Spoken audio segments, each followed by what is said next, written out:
जय श्री राम। आम आज प्रभु रामचंद्र कथा जाना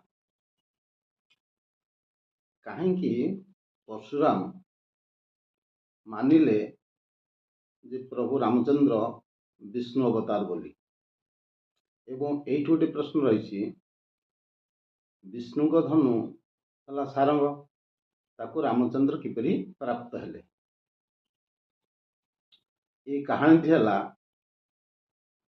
जिते प्रभु रामचंद्र मिथिलापुर रे सीता स्वयंवर रे शिवधनु रे गुण चढ़ेबे कौन शिवधनु पूरा भांगीदे गुण चढ़े सहित शिवधनु पूरा भांगीदे से कड़कमट शब्द जोर है परशुराम शुणी पारे से ये कथा अति गुरुतर नहीं कहले जड़े साधारण मनीष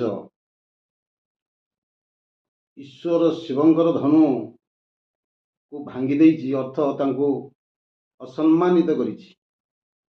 तेणु से आसी रामचंद्र को पचारे तुम्हें जदि एडे बलवान ताले निज धनु सारंग धनु थिला का पाखे परशुराम पाखे कारण से होउछन्ति विष्णु अवतार निज धनुटी बढ़ेदेले आपको नहीं गुण चढ़ा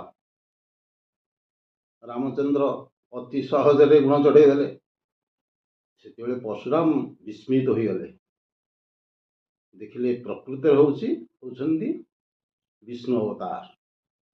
तेणु से कौन कले ना से सारंग धनुटी को विष्णु धनु प्राप्त होते परशुराम रामचंद्र से प्रदान कले एवं से हिमालय को गले तपस्या कले कहले एबे मोर जुग शेष हो गला बर्तमान तुमर जुग आरंभ है या कही से हिमालय जाई तपस्या कले। धन्यवाद।